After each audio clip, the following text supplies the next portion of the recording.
নামের উপরে তিনবার সূরা লাহাব পড়ে যদি আপনি একটা আমল করতে পারেন তাহলে দুশমন চিরতরে শেষ হয়ে যাবে, দুশমন আপনার প্রতি বাধ্য হয়ে যাবে। সূরা লাহাব খুবই চমৎকার একটি সূরা।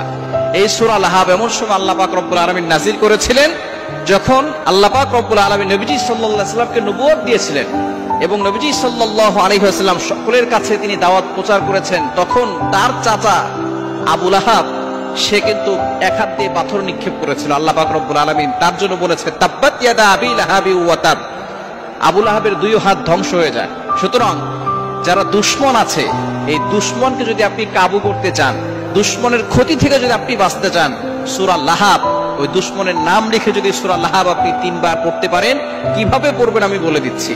দুশমন এখন আমাদের সমাজে প্রত্যেকটা ঘরে ঘরে প্রত্যেকটা মানুষের আছে। আপনি যত ভালো হবেন তত বেশি আপনার দুশমন হবে। নবীজি সাল্লাল্লাহু আলাইহি ওয়াসাল্লামের দুশমন ছিল আবু জাহেল। নবীজির দুশমন ছিল কি ছিল না? আবু জাহেল নবীজির দুশমন ছিল। নবীজি সাল্লাল্লাহু আলাইহি ওয়াসাল্লামের মতো ভালো মানুষ পৃথিবীতে আর কেউ আসে নাই, আসবেও না। তার মতো মহানবী আর কেউ আসবেনও না এবং আসেও নাই। নবীজি সাল্লাল্লাহু আলাইহি সাল্লামেরও দুশমন ছিল। সুতরাং আমার আপনার দুশমন থাকবে। আপনি যখন ভালো কাজ করবেন, হক কথা বলবেন, সঠিক কথা বলবেন, তখন আপনার দুশমন বেড়ে যাবে। এই দুশমনের ক্ষতি থেকে বাঁচার জন্য দুশমনের নামটা লিখবেন। প্রথম ওযু করে আমলটা করবেন। কিভাবে করবেন বলে দিচ্ছি। ওযু করে আমলটা করবেন। ওযু করে পবিত্র হয়ে তারপরে আপনি দুশমনের নামটা লিখবেন। লিখে এরপরে আপনি ইস্তিগফার তিনবার করবেন। আস্তাগফিরুল্লাহ রাব্বি মিন কুল্লি যামবি ওয়া আতুবু ইলাইহি লা হাওলা ওয়ালা কুওয়াতা ইল্লা বিল্লাহিল আলিয়্যিল আযীম, এটা তিনবার করবেন। এরপরে দুরূদ শরীফ তিনবার পড়বেন। দুরূদ ইব্রাহিম পড়ার চেষ্টা করবেন। আল্লাহুম্মা সাল্লি আলা মুহাম্মাদ ওয়া আলা আলি মুহাম্মাদ কামা সাল্লাইতা আলা ইব্রাহিম ওয়া আলা আলি ইব্রাহিম ইন্নাকা হামিদুম মাজিদ।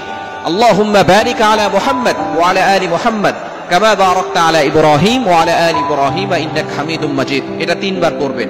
এরপরে সূরা লাহাব তিনবার পড়বেন। বিসমিল্লাহ সহকারে সূরা লাহাব তিনবার পড়বেন। পড়ার পরে যেই ব্যক্তি আপনার সাথে দুশমনি করছে, আপনাকে ক্ষতি করার চেষ্টা করতেছে, আপনাকে বিপদে ফেলে দেওয়ার চেষ্টা করতেছে, ওই ব্যক্তির নাম তিনবার উচ্চারণ করবেন। এরপর আপনি চোখ বন্ধ করে মনে মনে চিন্তা করবেন যে আপনি তাকে বাধ্য করতে চাচ্ছেন। এরপরে আপনি আল্লাহর কাছে দোয়া করবেন যে আল্লাহ, অমুক ব্যক্তি আমার সাথে দুশমনি করছে, আমাকে ক্ষতি করার চেষ্টা করতেছে, আল্লাহ তুমি আমাকে হেফাজত করো, তার ক্ষতি থেকে, অনিষ্ট থেকে আমাকে বাঁচাও। এভাবে যদি আপনি আল্লাহর কাছে দোয়া করতে পারেন, এই দুশমন আপনার বাধ্য হবে, দুশমন আপনাকে কোনো ক্ষতি করতে পারবে না, চিরতরে তার আপনার সাথে দুশমনি করা বন্ধ করে দিবে। সূরা লাহাব খুবই গুরুত্বপূর্ণ আমল। ইয়াকিনের সাথে যদি আপনি আমল করতে পারেন অবশ্যই ভালো ফলাফল পাবেন।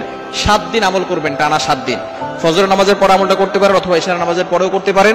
যে কোনো সময় আমল করবেন, অবশ্যই ওযু করে করবেন, পবিত্র হয়ে তারপর আমলটি করবেন। টানা 7 দিনের ভিতরে দেখবেন আপনি ভালো একটা ফলাফল পাবেন। আল্লাহ তাআলা আমাদের সকলকে সকল ধরনের দুশমন থেকে হেফাজত করে।